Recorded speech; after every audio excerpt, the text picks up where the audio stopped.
পুরা একটা জেনারেশনের আবেগ মিশে আছে এই সিনেমাটির সাথে। সিনেমাটিতে শাকিব খানের লুক বা গল্পের মাঝে কিছু ত্রুটি খুঁজে আপনারা ট্রল করতেই পারেন, কিন্তু বিশ্বাস করেন শাকিব খানের এই লুকটাই ছিল ওই সময়কার আইকনিক লুক।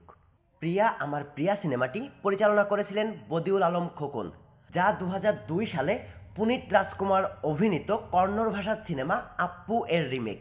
সিনেমাটিতে 5টি গান রয়েছে। এর মধ্যে আসিফ আকবরের কণ্ঠে ফার্স্ট ইয়ার ড্যাম কেয়ার আর SI টুটুলির কণ্ঠে নিঃশ্বাস আমার তুমি গান দুটি ব্যাপক জনপ্রিয়তা পায়। ওই সময় ঘরে ঘরে ছোট্ট ছোট্ট সাউন্ড বক্স দেখা যেত। সাউন্ড বক্সগুলোতে সারাদিন এই গানই বাজতে শোনা যেত। ফেসবুক ইউটিউবের এই আধুনিক যুগে এসেও SI টুটুলের কণ্ঠের ওই নিঃশ্বাস আমার তুমি গানটার জনপ্রিয়তা এক বিন্দু কমে নাই। সিনেমাটিতে শাকিব খান একজন কলেজ ছাত্র, সে থানার হেড কনস্টেবলের ছেলে। মোটামুটি একটা ভদ্র ফ্যামিলির একটু উচ্ছৃঙ্খল ছেলের চরিত্রে পুরোপুরি মিশে যায় শাকিব এবং দুর্দান্ত অভিনয় করে দর্শক মন জয় করে নেয়।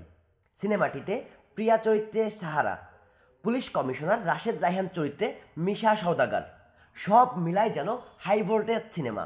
ফলস্বরূপ সিনেমা হলে দর্শকের ভিড়। 75 লাখ টাকা খরচ করে বানানো এই সিনেমাটি 2008 সালের 13 জুন 33টা প্রেক্ষাগৃহে মুক্তি পায়। চলচ্চিত্রটি বক্স অফিসে 15 কোটি টাকা আয় করে, যা ওই সময় সর্বোচ্চ আয়ের বাংলাদেশি চলচ্চিত্রের তালিকায় 4র্থ স্থান দখল করে নেয়।